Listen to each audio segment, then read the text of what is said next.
Hello, welcome back, my dear children. Are you going on well? Okay, very good. In the last class, we learned the poem Mother and the Mouse.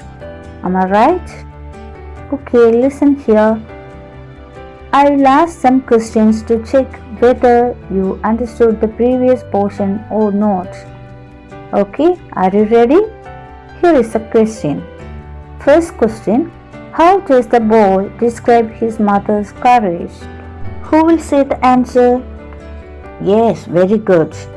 The mother is not afraid of darkness.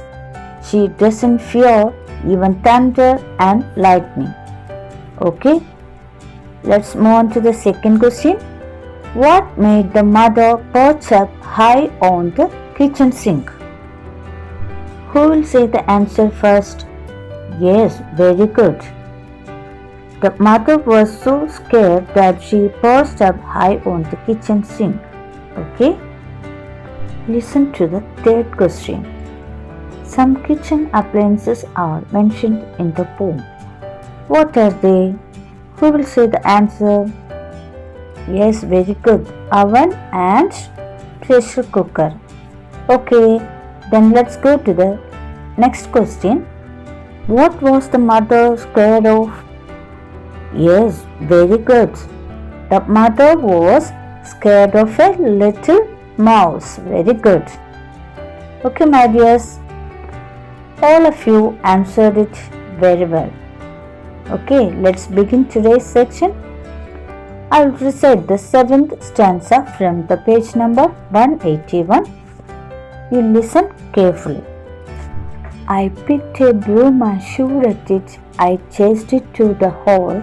I almost whacked it sharply for driving Mummy up that wall. But it was quick and cunning and soon gave me the slip. It vanished in the hallway into the garden skip. I ran into the kitchen and helped my Mummy down. Trembling like an autumn leaf, she wore a frightened frown. I don't like mice, she whispered, her big eyes round with fear. I felt like superheroes do, so glad that I was near. I told her not to worry, with the mice I was at war. I promised her that she would be safe, for that's what sons are for. Okay, my dears. Did you get the idea of the poem? Okay, don't worry, I will explain it. By hearing the screaming of his mother, the poet reached the kitchen. Then he realized the situation. So suddenly he took a broom and shot at it. What do you mean by shoot? To drive away somebody or something by saying shoo. Okay, listen here, my dears.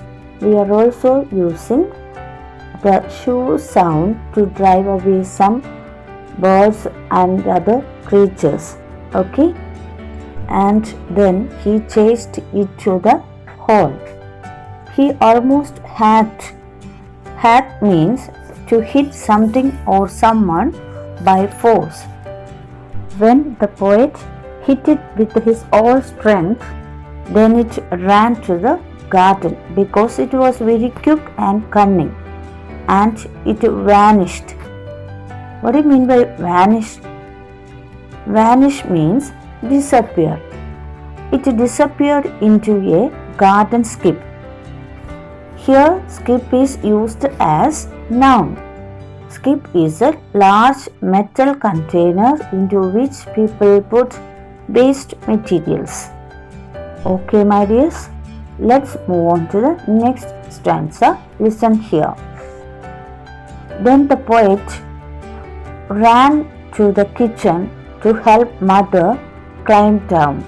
At that time, the mother was shivering with fear like an autumn leaf. The poet compares the fear of the mother with the autumn leaf. Children, what do you know about autumn? Autumn is one of the seasons. We have 4 seasons: summer, winter, autumn, and spring. During autumn, all the trees shed their leaves. Okay, shall we move on to the next stanza? Listen here. The mother was very much frightened and her big eyes became a large round with fear and said in very low voice that she didn't like mice.